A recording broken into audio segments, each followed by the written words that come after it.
Hello again, everybody. This is James Bartley, and you're watching and listening to the Cosmic Switchboard Show. Today, my guest is JJ Sharp. JJ is an accomplished artist, metalsmith, and lifelong experiencer of the paranormal. Based in the American Southwest, she draws inspiration from the desert's quiet expanses and spends much of her time exploring unusual phenomena, interests that both shape her artwork and her writing. Her new memoir, Backwards Time, chronicles a lifetime of uncanny experiences, including sleep paralysis, psychic dreams, out of body encounters, NDEs, and brushes with the unexplained.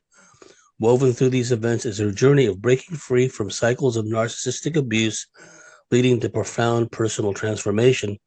JJ's work sits at the crossroads of creativity, resilience, and the mysteries that blur the line between the seen and the unseen. I've been really looking forward to the discussion. JJ is a dear friend, introduced to JJ through another mutual friend who is likewise a dear friend, Amira. So I'm really looking forward to this, JJ. Without any further ado, tell us a bit about yourself and, the inspiration for writing the book. Hey James, thanks so much for inviting me on.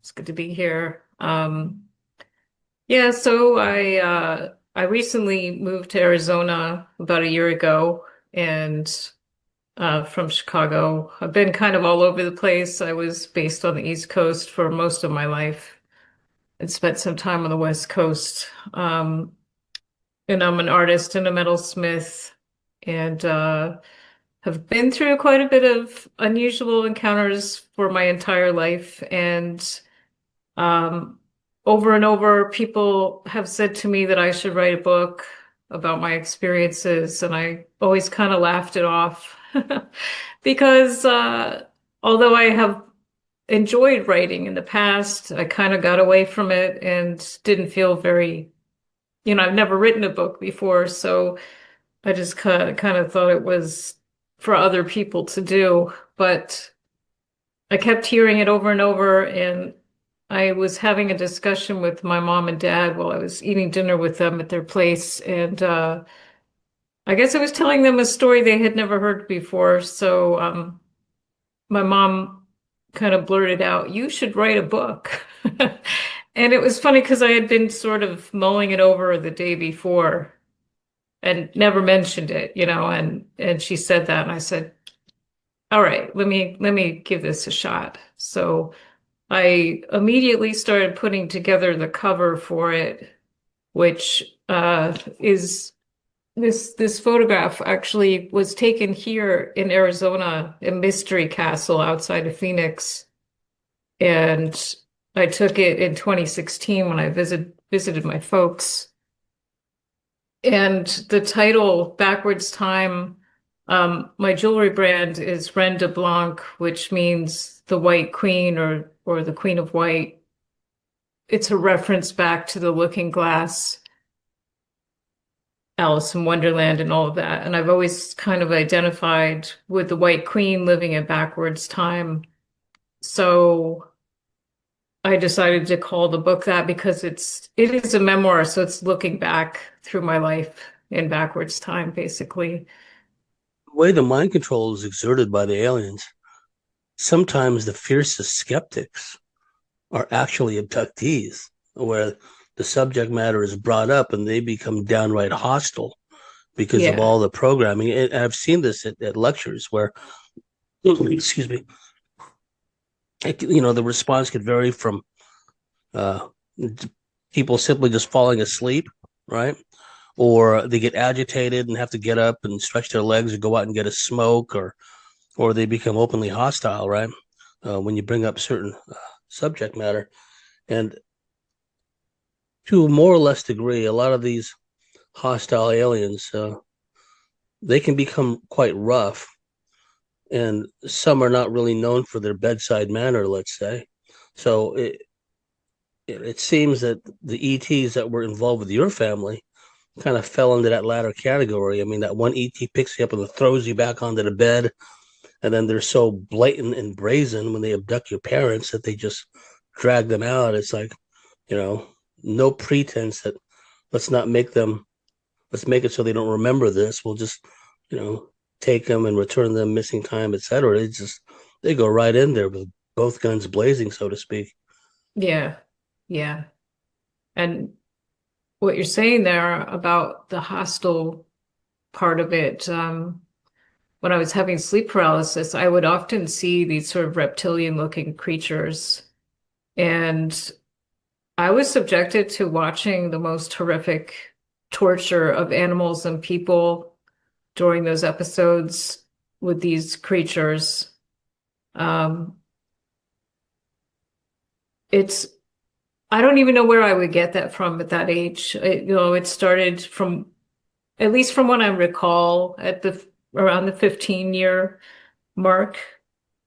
And yeah, there were scary movies then, but I didn't watch a whole lot of those. And what I was seeing was far beyond something a person would be seeing in a movie at that point.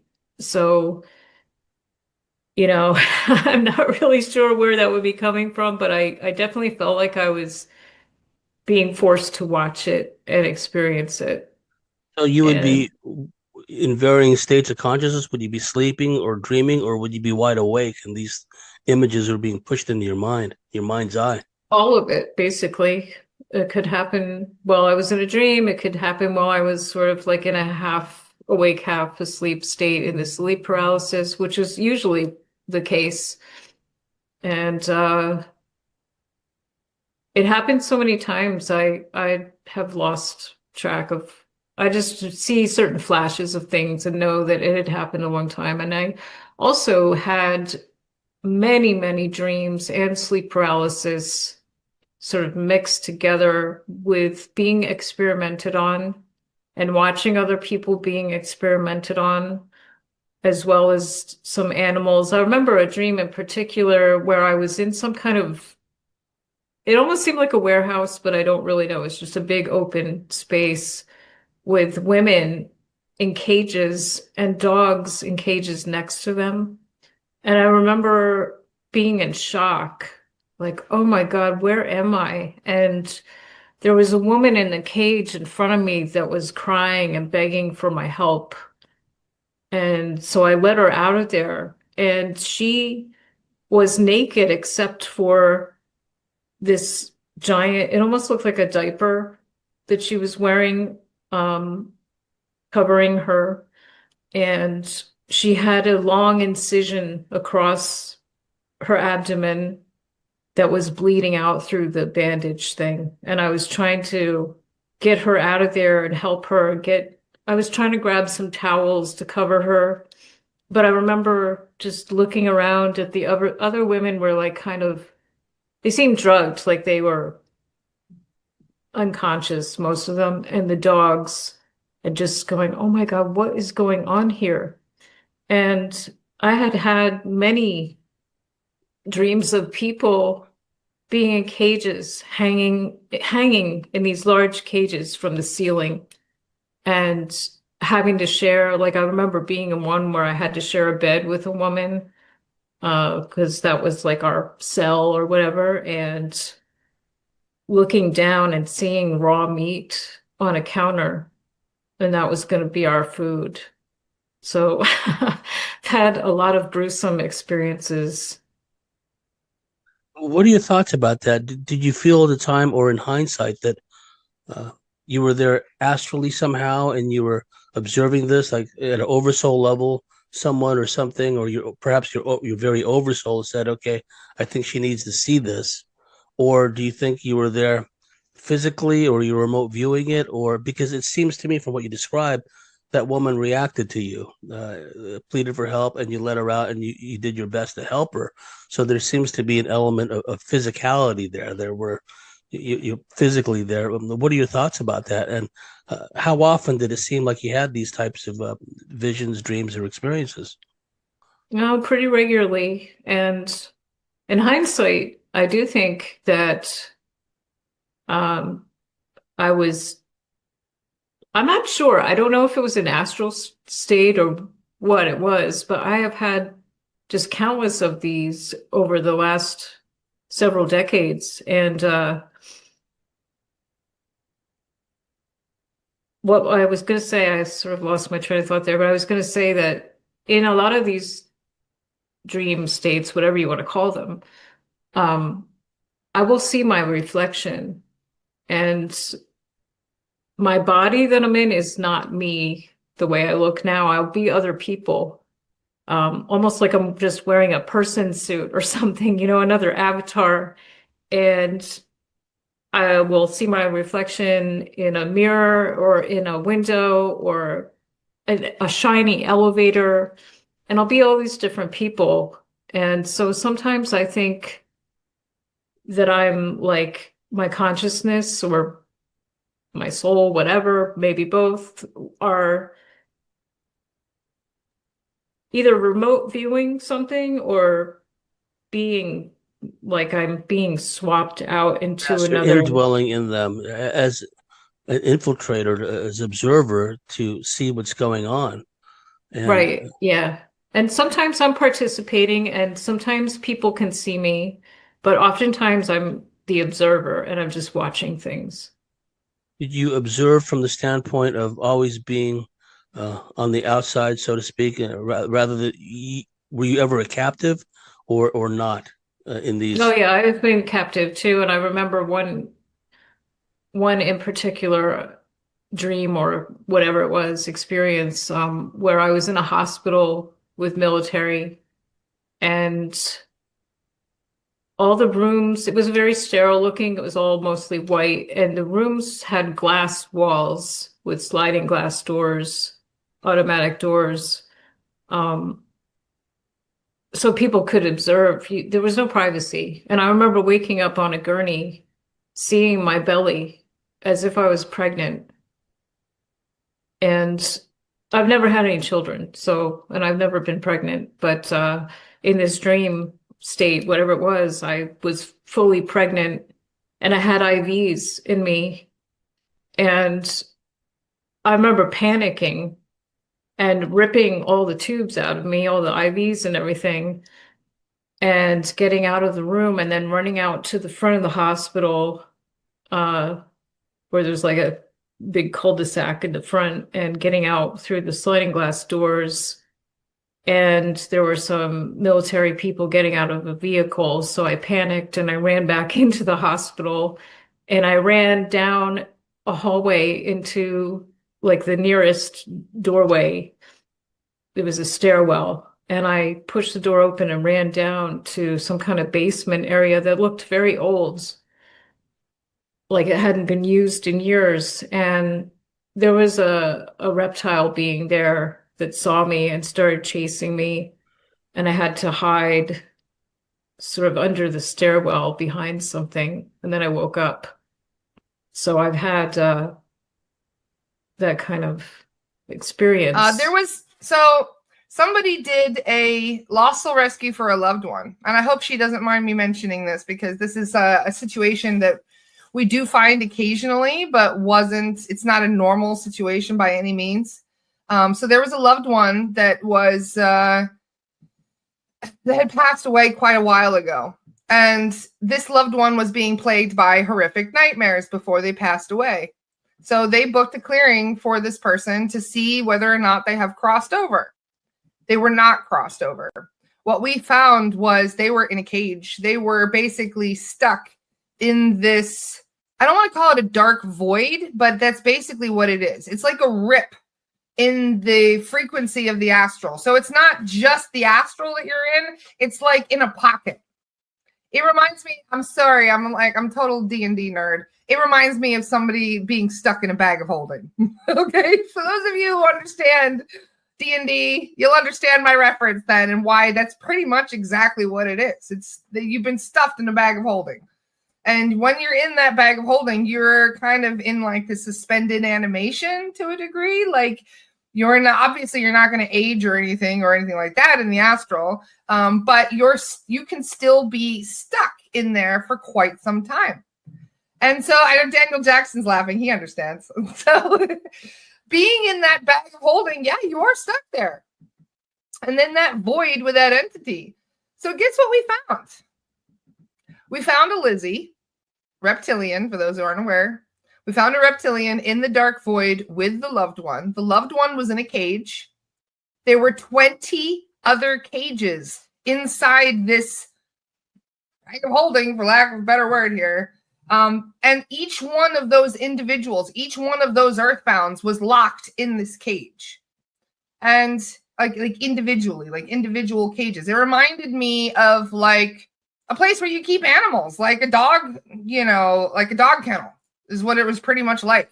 And all of these human kennels were all around in a big circle around this big throne in the very center. And there was a fucking Lizzie sitting in the throne on the center of the circle with all of these entities in a big, or I should say, all of these earthbounds in a big circle around the entity. And he had the cords, you know, because we always were talking about energetic cords, right? And he had a cord to every single one of those earthbounds in those cages. Yeah, he was basically using the cords like a straw, like sucking the energy out of the earthbounds that he had stuck in there. This is the kind of shit we find.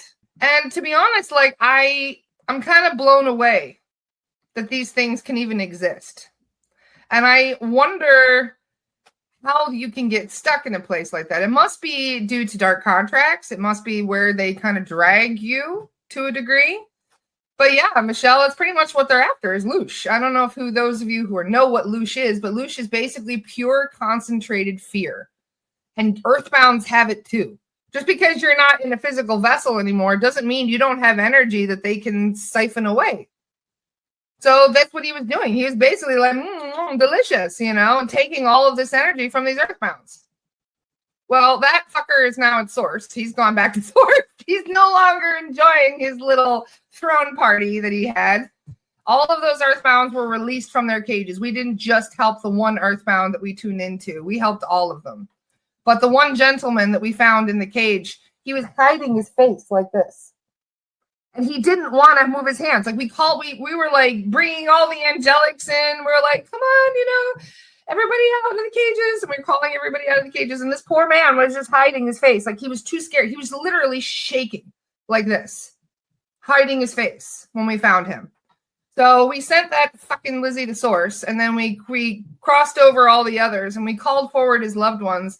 And even with his loved ones, he was too scared to look up. Like he was too scared. He was doing this until we sent him to the healing place. So I know there's a lot of galactics that kind of pay attention to my podcast.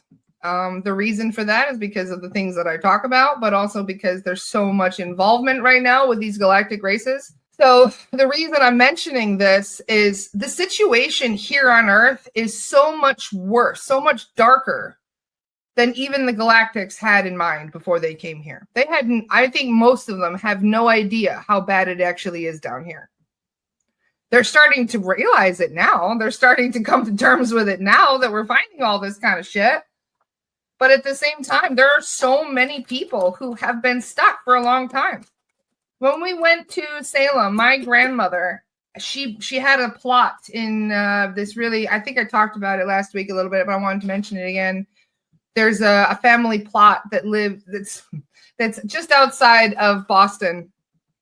This place called Sleepy Hollow Cemetery, a really interesting place. There's a whole lot of famous authors and things buried there.